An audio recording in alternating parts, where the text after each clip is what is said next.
Recent గా blind అని చెప్పి ఒక అనానిమస్ యాప్ ఫర్ ప్రొఫెషనల్స్, అంటే వాళ్ళ పేర్లు వాళ్ళ డీటెయిల్స్ లేకుండా వాళ్ళు ఏదైనా అక్కడ పంచుకోవచ్చు, షేర్ చేయొచ్చు. దానిలో ఒక సర్వే జరిగిందనమాట. ఎవరైతే ఇండియన్స్ అమెరికాలో పనిచేస్తుంటారో H1B వీసా కింద లేదా L1 వీసా కింద, H1B వీసా అంటే మనకు తెలుసు కదా, అది వర్క్ వీసా. అదే విధంగా L1 వీసా అంటే non immigrant visa for MNCs to transfer there employees from foreign countries to America అనమాట. అంటే ఏదైతే పెద్ద పెద్ద MNCs ఉన్నాయో అవి వాళ్ళ ఎంప్లాయీస్ ని ఒక దేశం నుంచి అమెరికాకి పంపించే వీసాస్ అనమాట. దాన్నే L1 వీసాస్ అంటారు. సో ఈ రెండు వీసాస్ ఉన్న ఎంప్లాయీస్ కి ఒక సర్వే కండక్ట్ చేసింది ఈ బ్లైండ్ అనే అనానిమస్ యాప్ ఫర్ ప్రొఫెషనల్స్ అనమాట. దానిలో అమెరికాలోంచి బలవంతంగా బయటకు మీరు వెళ్లాల్సి వస్తే ఎక్కడికి వెళ్తారు, ఏం చేస్తారు అని చెప్పి ఒక సర్వే పెట్టారు. దానిలో ఇంట్రెస్టింగ్ గా 45% మంది తిరిగి మా భారతదేశానికి వెళ్ళిపోతాం అని చెప్పి సమాధానం చెప్పారు. 26% మంది వాళ్ళు ఇతర దేశాలకు వెళ్తాం, అంటే వేరే కంట్రీలో బెటర్ ఆపర్చునిటీ ఎత్తుకుంటాం అని చెప్పారు.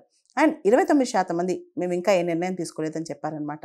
అయితే అసలు యుఎస్ నుంచి బయటకు వెళ్ళే ఆలోచన వస్తే దానికి ప్రధానమైన కారణం ఏమై ఉండొచ్చు అని చెప్పి మళ్ళీ ఇంకో క్వశ్చన్ అడిగారు అనమాట. దానిలో ప్రధానమైనది పే కట్ అనమాట. అంటే వచ్చే జీతానికన్నా బాగా పే కట్ చేసి ఇస్తే అని 25% మంది చెప్పారు.